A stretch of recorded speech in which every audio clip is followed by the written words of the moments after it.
Damn, it has been a long time since I last uploaded. I wonder what there is to talk about.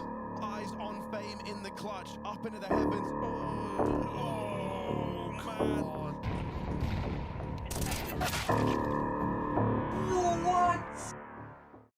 Well, there goes that, I guess. No point talking about the new major stickers as there's really no investment potential. Katowice 2014 sales are down, and new crafts are basically non-existent. Fracture is still hemorrhaging my money as no new cases have dropped. Buff is dead to Western users, which has drastically decreased liquidity across the board, and marginal updates to the game have done very little to the core issues. But after touching grass for a couple weeks so I don't completely ignore my real life responsibilities, it's time to start yapping again. It is true that not every item has lost value over the last few months. Ironically, the lack of updates can actually help certain items, despite the state of everything that is CS2. But when putting the entire market in one lens, it has bled throughout 2024. Stickers falling off, play skins getting dumped, skins that once looked amazing have seen downgrades. The reception that CS2 has received in 2024 is pitiful, but one question I have to ask you is if anyone has actually given up on Counter-Strike. I'm probably like many of you. During this tough period, I have been playing other competitive games and taking a look at single-player games I have never touched. But updates to VAC, content updates, mechanical fixes, and so on. Start seeing a few of those, and I know where I will end up once again. I think it's important to note that Counter-Strike deserves a unique distinction compared to other games. Typically, if another game released in this state, it would die off and be forgotten. For the old guard of games like Counter-Strike and other esports titles, a bad patch or bad release is more of a lull period, where players will return when changes are made. So surely, buy now and make easy money when Valve fixes all of these problems. It's Valve time, man. It could be years, I would not hold my breath. But they do like money, and we all know what makes them money. When looking at the immediate future, I would say the Shanghai Major has the most weight on its shoulders for creating a market resurgence. With the fourth set of borderless stickers, it has become very clear that people have lost interest. Unfortunately, not in the capsules purchase department. I really wish we could have come together a little bit better to reject these items, but here we are, with millions upon millions of Copenhagen capsules, and these capsules have given Valve millions of dollars in revenue for essentially doing nothing. But on the market, capsule sales have been cheaper than their in-game price. Quantity of sales were consistently decreasing throughout the sale. Autographs have become basically worthless, and upon returning to CS a few weeks ago, I can't even recall seeing a Copenhagen sticker in the game. If you didn't make your borderless crafts 3 years ago with Stockholm, then you made them 2 years ago with Antwerp. If you picked up the game after CS2 released, you made your crafts with Paris. So who is even crafting with Copenhagen? What is the point? Outside of unique items and autographs, there's almost no reason to exclusively choose this collection instead of the rest. And I would hope that with all of this in mind, Valve will consider bringing unique collections back to majors. As of today, it's all a theory, it's all a dream.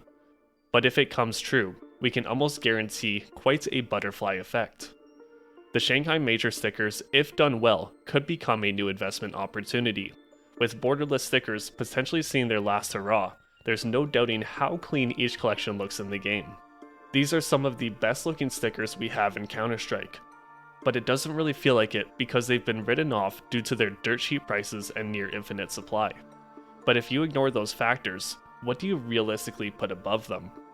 With investment potential brought back, the investors will start buying in large quantities again.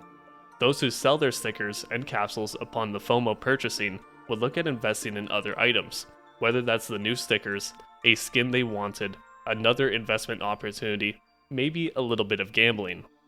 With how much money is locked into all of these borderless stickers over the last 3 years, it would be a monumental shift to see modern sticker investments become viable once again. And of course, we can't ignore the implications of the major itself. The Chinese market has been difficult for Counter-Strike to break into. MOBAs are favored. Cartoon game Valorante is basically handcrafted to attract Asian markets, and Valve have never really highlighted the region anyways. Not saying that Counter-Strike will become the new top game in China after this major, but despite how hyped the 2025 Texas major will be, Shanghai should attract a larger audience of new players. And there is a chance that we see a hometown favorite reach playoffs with the Mongols. Perfect scenario would be Tyloo or Linvision, or another Chinese team.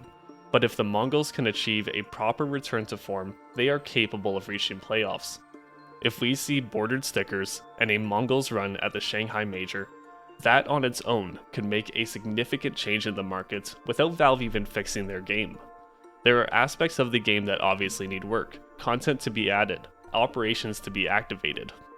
I would argue that the Shanghai Major will have a larger impact on the market than any of these factors.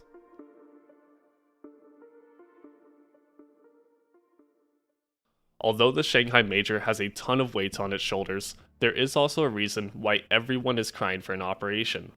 New skins, new stickers, potentially new agents and badges, new maps, new game modes. New skins promote sticker application. New stickers promote skin purchases. The same can be said for the relationship between agents and badges. And more active players will boost case unboxing numbers. An operation can positively affect every item in the game following the initial price drops of people selling their items to purchase the pass. It is a big deal. And in general, it will also show that Valve are still actively developing the game, which has been questioned in recent months with the beta release of Deadlock. The community needs something to hold on to. Fixing grenade clipping on a few maps doesn't confirm that Valve wants CS2 to be perfect. It just feels like a fluff update so that they can say there was an update. But an operation, that's development right there. That's proof of an actual team of developers, not just one guy reading an email explaining exactly how to fix an issue and then taking 2 months to actually implement it. And that's what this game needs. At the end of the day, we do have to talk about fixing issues in the game.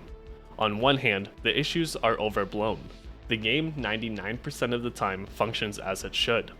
On the other hand, those 1% moments feel horrible when a game like CSGO works 100% of the time. Performance is one key factor. As is, if you want to run CS2 near perfect, you're paying upwards of $1,000. If you want to play the game competently, a few $100s. Does that impact me or most of the people watching this? Not likely, although my 9700K is struggling a little bit. But what about the actual culture of what Counter-Strike was built on? Brazilian LAN cafes, LANs at school when the teacher isn't around, regions with horrible internet and garbage computers that have created some amazing players. CS2 at this point in time actually takes real money to run properly. If I was 14 again, I would have never played Counter-Strike, as it wasn't until my first job that I would have a computer competence enough to run the game. I played CSGO at 80 FPS, dropping to 50 when a smoke was thrown for years. But the game still ran smooth enough that I clocked over 1,000 hours before I upgraded. Unfortunately, I see this as a time-based issue. CSGO was also difficult for many computers when it was released. I expect CS2 to see the same fate. Another issue that isn't barring people from playing, but is creating burnout, is cheating and latency. Premiere was a really amazing concept. I was preaching for something like this since 2018, and it basically came dead on arrival. So far, VAC 3.0 has been rolled out, and there's genuinely no difference in game quality. But I believe it is in a test period, so maybe 3.0 will be the answer, but we have to see. If 3.0 could actually put a dent in cheating, that would completely change how people feel about the state of this game, even if they struggle to run it or have latency issues. Which yes, every game has to compensate for latency, but CS2 handles it much worse than CSGO did. Whether that's improvements on Valve's end or improvements in the real world, time will tell. But if I queue into a game feeling great, and then the very next match I can immediately tell that spraying is not going to be reliable, there is a serious issue with lag compensation.